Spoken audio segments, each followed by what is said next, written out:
and welcome to the Monka Movie Network. Here today with us, we would like to interview a very special monk whose name is George. Oh, good to see you all. Oh, it's good to see you too, George. Glad you could make it to the show. I'm glad to. Well, I'm glad. Okay, so basically... There's just a bunch of glad around here. I'm glad.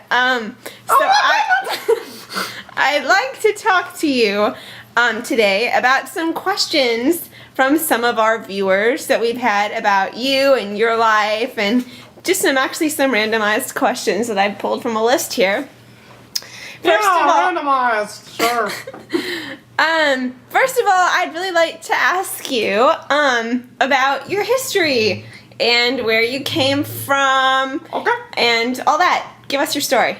Well, I was born in a hospital in China, and I had a really nice life. See, my mother, she was such a dear. I loved her a lot, as well as my father. And, well, my father, he went off to work every day, as is known. And my mom stayed around and helped me and my sister and my younger brother with our studies. Well, started off, life became rough. We underwent the Great Monka Depression, and jobs were low. So we chose to go to America. And actually, the problem was, we didn't have a lot of money. So they sent me alone. I can't exactly tell you why, I was just a special kid. So they sent me to America. Well, wow. in America, weirdest treatment. I was walking through a supermarket trying to get some food, because after a plane trip here in the cargo hold, it was not exactly a comfy trip. So I was looking for some food, and some superintendent of the store came along and said, "Oh, look, it's a Monka lying on the floor." And he put me on a shelf with the other stuffed animals. That was not fair, but it happened anyway. And anyway, actually, this nice lady, her name was Sally Zucker, came up and got me off the shelf. And somehow I just had the feeling she was related to someone that I would become a pet to. But anyway, so I came with her, and she went to Minnesota, and she gave me to a boy named Oi. And I've been with him for 1, 2, 3, 4, 5, 6, like 8 years. And it's been a good life. And that brings us up to about now. Some questions I just have real quick. Number one, are you like the only talking monkey that was walking along the streets of America? I mean, like, people would put you in a store. You would think that they would have been like really shocked to see a walking, talking monkey. I mean, that's like a freak nature science thing. Oh, no, it doesn't. Is there a lot of you? Yeah, I mean, like on the shelf that they brutally put me on. Oh, I mean, they were talking elephants and talking tigers, and they were kind of dangerous. And But I never see walking, talking monkeys in the store. So if they did, surely we would have heard about it on the news. Well, that's really weird. But yeah, I mean, I guess. Well, I gotta tell you something. So there's one thing you don't know. They didn't actually see me walking or talking. I got into the supermarket unchecked through the back door. It's called a fire exit. That would be explaining why all the fire alarms went off. Oh my gosh. You didn't even go through the regular doors? No, because then they know I was alive. And I didn't want them to know that at that point. Well, how come you're willing to do an interview on the Monka Movie Network, but you didn't want people to know you were alive at the Because store? I feel home in America now. It is my country. Tis of thee. Okay, I don't remember the rest of that. Anyway, so I was... What you're fighting? What do I do? Oh my god. I don't know. Go to an interview. Anyway. And then the next question I have... I didn't get to answer the first one. Well, you finished. We have to keep this moving. Okay, basically my next question, you said that you were born in China, but monkeys don't live in China. They live in Africa. That is true. So how did you come to China? We're taking I don't know what number honeymoon it was. They really liked honeymoons. And they were going to China. And my mom and my dad were looking at the, name a big landmark in China. I don't remember. Okay, so you were born there. Answer the question. And then you came to America by yourself? Yeah. Okay. Well, where are your siblings now? Where do they reside? Well, my sister, she went off to college, and she right now lives in Oklahoma.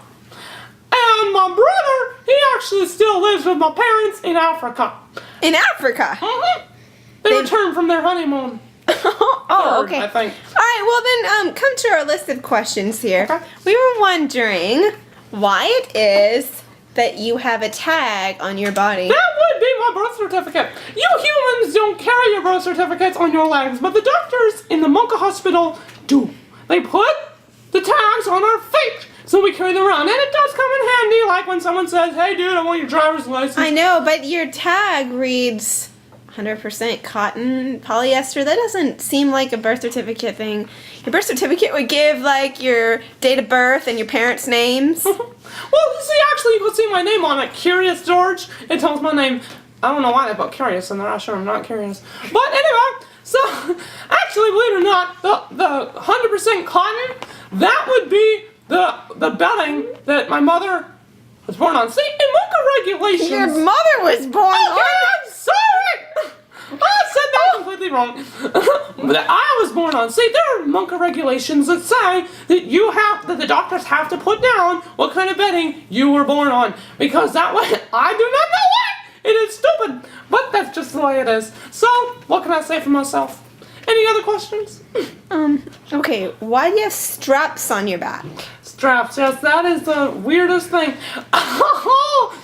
I actually don't know. I think I have to tell you something. I have never seen any straps on any other monkey before. I know, and really, it's really kind of weird, but I gotta tell you, it's kind of weird.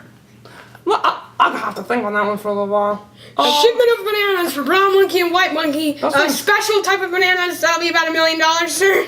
Ooh, those are disgusting. Special type, $1 million. I'm trying to Okay. Anyway, back to our moving on. question. What was the your, question? your eyes, they never blink, and they reflect. It almost appears that they're made of plastic. That is so weird. Well, actually, they're not made of plastic. They're made of flesh. Kind of like you guys' eyes, but just different. See, actually, the reason they reflect is I can see reflections in your eyes when you're looking at the light. And also, because I can actually see myself. But there's Ooh, no I color look to so your eyes. good. There's just black, and they're so thin, and they never blink. My pupils were dilated recently. Anyway, they do blink. I have transparent eyelids. Okay, well, how about your arms? They look like they're really deflated. They're not deflated. I just haven't been to the gym recently. Could you lift your arm for me and flex? No. Why Because not? the muscle is so minimal, it'd be embarrassing. Okay, but I mean, Oh, I have a muscle. Oh. See, look. Josh, your hand. What about it? Take your owner's hand off your arm and just move your own arm by yourself. See, look at it move. One arm, just one. Look at that. I move it off the table. That's kind of hard. If you're that... What's the say? I'm a couch potato. Oh, Josh, why did you put how your do hand you on my spend arm? your days, George? I warned you spending too much time on the tag. Do you respond to all your situations by violence? No. Because you scream a whole lot. Oh, see, that's just, I don't know. Hey, White Monk. White Monk. Does George respond to most of his situations with violence? No. White Monk, please tell the truth. Mm-hmm. I'm not bad at fixing. You were threatening. Point. All right. Well, thank you, George. We have sure appreciated it. I know. I was wondering why it is, though. Last question: that your mouth never actually moves. It appears to be sewed shut. That is so weird. You know, I felt like someone I once knew and still do know said that before. But actually what it is I'm a ventriloquist. Really good. Excuse me, George, but a ventriloquist is somebody who puts a voice into another animal. So you're saying that you actually have somebody who's speaking for you. No. You're speaking for someone. No, I'm speaking for myself. But I'm not letting my lips move. Impressive. Oh. I may not be able to move my arms really well, but man, I'm good at that ventriloquism. I gotta love myself. Okay. We sure appreciate this interview with you, George. So I think we're good on that. And if we could now, please move on. We're gonna be talking to Sticky Ape fairly soon here. Please rejoin us again when we talk with Sticky Ape. Okay.